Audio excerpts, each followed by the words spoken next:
Om Namo Bhagavate Vasudevaya.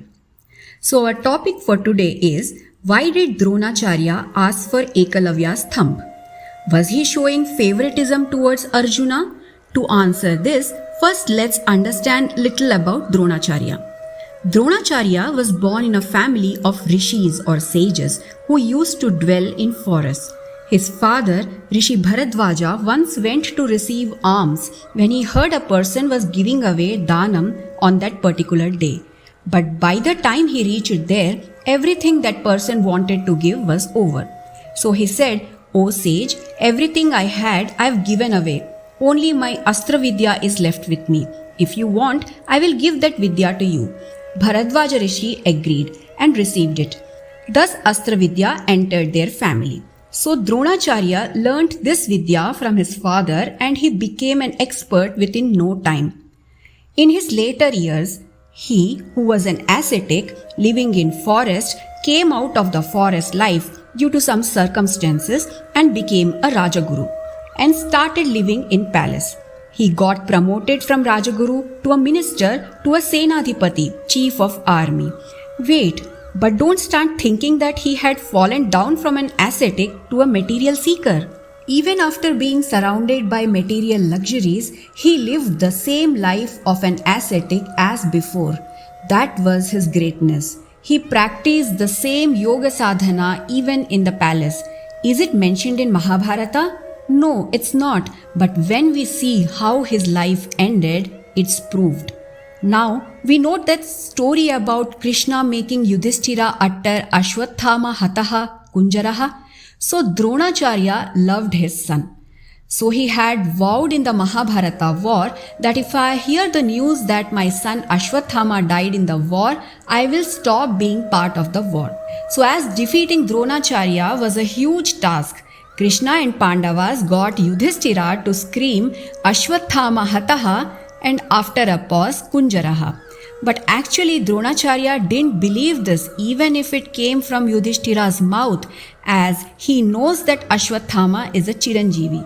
But what happened was, Dronacharya's Pitru Devatas, his ancestors, came to him and pleaded to him that everyone in our family lineage are rishis and only work we did was to do tapas. Now what are you doing? Not only you came out of the forest but also taking part in wars. Now is the time you can use your vow to exit this war. They became successful in changing his mind. Listening this, Dronacharya immediately got down from his chariot, sat in a Padmasana, using his Yoga Shakti, made his prana exit from his Brahmarandram, which is a spot on top of the head through which if life force exits the body, there is no rebirth. Only after he left his body with his own wish, Dhrishtadyumna beheaded him, fulfilling his own vow. But that is not the story for today. But if in the middle of the war, in all that chaos, if Dronacharya is capable of exiting his body in that fashion, one can only imagine the extent of Yoga Balam, that prowess he had. He was a Mahayogishvara. Now let's get answers to our doubt that why he seemingly behaved selfish in the case of Ekalavya. Was he unjust in that case? Did he show favoritism towards Arjuna? Now, it's proof that Dronacharya was a Yogishvara. If a person had even a little trace of dishonesty, deception, maya, he cannot have that kind of Yoga Balam. So the story which we hear of Ekalavya has few secrets which we don't know. Once Ekalavya came to Dronacharya and asked him to accept him as a student. Dronacharya did not agree. The usual reason which we know is he is a guru only to Kshatriyas. This is only the outside reason, but inside, Dronacharya is very adept to find out the personality and the other traits of the students. After knowing about Ekalavya, he right then decided that he is not fit for archery. Ekalavya was perfect in ekagrata or concentration, so he went to his place. There he created a human figure of Dronacharya from mud Having considering him as his guru, he started practicing archery with concentration and dedication. He became so proficient that he could aim an animal far away only with its sound. In this stage, Dronacharya came with Pandavas to that forest. They had brought their dog and had let it loose.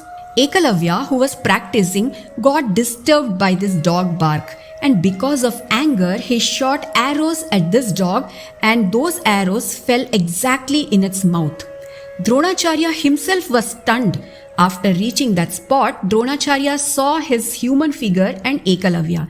Ekalavya did namaskara to Dronacharya and talked with humility that only because of him that he learned so much. So Dronacharya said, "Since you learnt because of me, then isn't it just to give me Guru Dakshina?" Ekalavya responded by saying, "Definitely I will give." Then Dronacharya said, "Give me your right thumb." Ekalavya cut it and gave it to him. So here is our doubt that did he ask for it as he was getting more powerful than Arjuna? Is it jealousy or favoritism? There is not 1% truth in all these doubts. Think for a minute. At present, why don't we have Shastra Astra Vidya?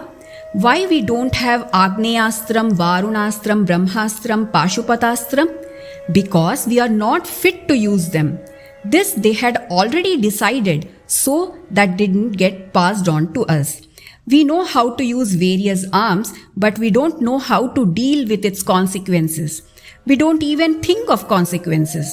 For people who don't take responsibility of consequences, such astras should not be given. Ekalavya was one such person. He might have been great in concentration, but Indriya Nigraham, control of senses, he didn't have.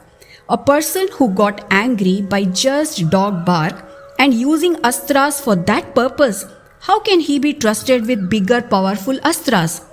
Dronacharya, understanding this side of Ekalavya, had not agreed to teach him and also asked for his thumb so that he don't do any more harm to innocent people. So in short, Dronacharya was a great Yogishvara, and in no way he did any vanchana or cheating with Ekalavya. Hare Krishna.